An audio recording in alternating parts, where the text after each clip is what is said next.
Հայաստանում գազի գնի իջեցումը շատ թանկ է նստելու սպառողների վրա, զգուշացնում է ընդդիմադիր պատգամավոր Արամ Մանուկյանը։ 10 օր առաջ վրացիները մերժել են Հայաստանի իշխանությունների գազամուղի տրանզիտային 10% վճարը 9 դարձնելու առաջարկը։ Արդյունքում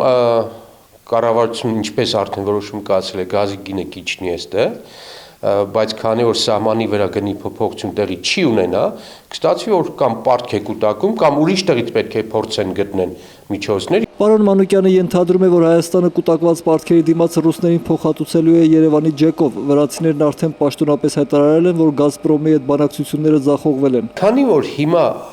գնալով սպառումը քչանում է ոչ թե 100 միավոր է գալիս, այլ 90 միավոր է գալիս, համեմատական եմ, փոխաբերական իմաստով եմ ասում, ապա այդ 90 միավորի 10%-ը 9 միավոր է անում։ Այսինքն վրացիների մասնաբաժինը արդեն քչացել է։ Վրացիները լրացուցիչ կորուստների պատրաստ չեն։ Արամ Մանուկյանն ակնարկում է, որ Հայաստանը այնպիսի մի բարեկամ չէ վրացիների համար, որպեսզի նրանք զիջեն։ Եվ ներող կլնեք, մեր որ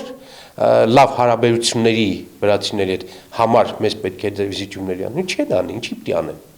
Սենց թենես դու կախված ես իրենից։ Սակայն սա Հայաստանի իշխանությունների միակ ձախողումը չէ։ Ադրբեջանցիները բանակցում են վրացիների հետ վրացական գազատարի 25%-ը գնելու շուրջ։ Դա նշանակում է, որ մի օր, իսկ դա տրամաբանական է, այդ գազատարի սեփականատեր Ադրբեջանը կարող ասի Հայաստան մատակարարվող գազի որակը բարձրացնելու համար մի ամսով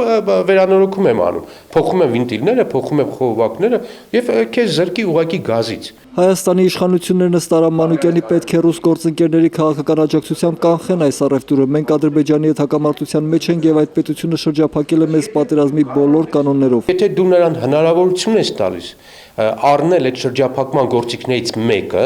գազի խողովակաշարը, դա նշանակում է դու պատերազմական